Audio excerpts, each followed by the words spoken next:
guys, it's Amy at Lesimpleholic, giving updates on chemo number 9 and chemo number 10. Chemo number 9 was just Taxol, just like chemo number 10, but they were very different, so I wanted to go into depth about them. Chemo number 9 was just Taxol. My appointment time was 4:30. I think I got entered into a room around 5:30 at MD Anderson. This seems to be MD Anderson's natural routine. You usually wait an hour before you get a room, and that's considered on the low end. I'll explain why in a couple seconds why it's on the low end.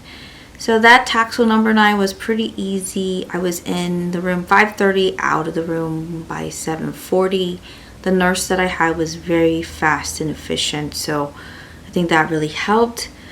I usually ask the nurse to let me know when they're about to give me the pre-medication, because whenever I get Benadryl, they give me a lot of Benadryl, so it knocks me out completely. I can't keep my eyes open and the world starts spinning, so I typically like to get my ice packs and my mittens and slippers ready before Benadryl hits my system.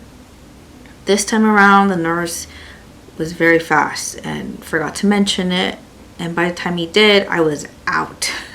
So he was very kind to put all the ice packs for me, and he also said this was not as easy as he thought. It's pretty arduous. There's a lot of sticking things in and out, so he was surprised that I've been doing this all by myself all this time, but nevertheless, I'm glad that he was able to help me. That was it, and then I was out by 7:40, so got home about 8:30 and slept through the night. Woke up around 4 because I think that's when the Benadryl wore off. But I think time-wise, getting it in the evening is pretty helpful for me. It just makes it hard for my family at home, because that's when they're all home and they have to get fed and bathed and put to sleep. So my husband was the MVP doing all of that while I was getting my chemo. Chemo number 10 was a different story. My appointment time was 4:30 as usual, but I didn't get a room till 6:30, and that's with me probing the front desk why this is not happening. I even got my blood drawn around lunchtime, around 1 p.m., so I thought that was plenty of time, but they forgot to count my neutrophil count, so therefore it took a long time. I didn't get out of the hospital until around 10 p.m., so from 6:30 to 10, and I think it's also because the nurse that I had was a little bit slower, and so everything took longer. Physically speaking, both of the weeks have been very similar. I've had more stomach pain, more irregular restroom visits. I've lost more hair around my body and the top of my head. I still get the white blood cell booster shots for 3 consecutive days after chemo. It does boost my blood cells a little bit, but not a lot.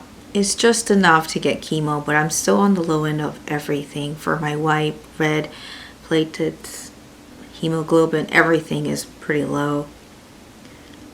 I felt a rash for the first time on my stomach. This is a common chemo side effect, but it was my first time getting it.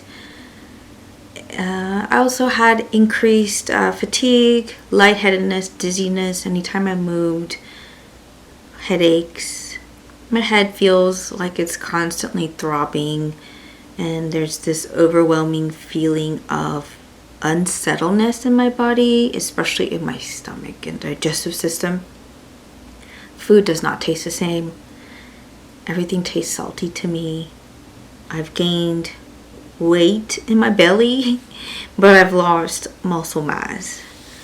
So I've started to drink those drinks like Ensure, but different brands, because I need that boost of energy.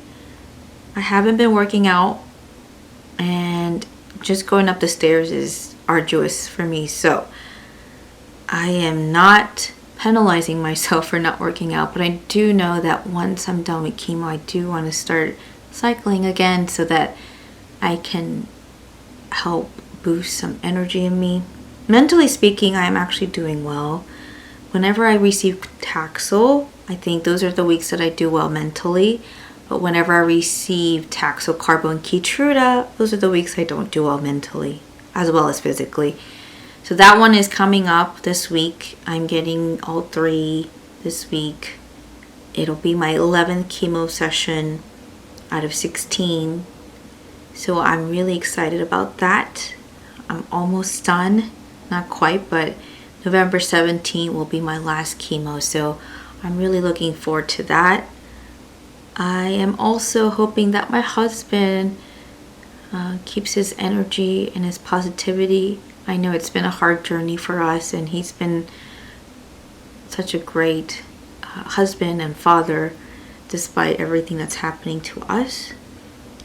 And then hopefully I am able to get my mastectomy surgeries in December, as long as the hospital beds are available and COVID numbers are down. I'm hoping that I can do it so that I'll be, that much closer to ending this breast cancer journey. Other than that, I'm hoping that this week's chemo goes well and that it's as little side effects as possible, physically, mentally speaking. And going on for another day. Until next time, guys. Bye, guys.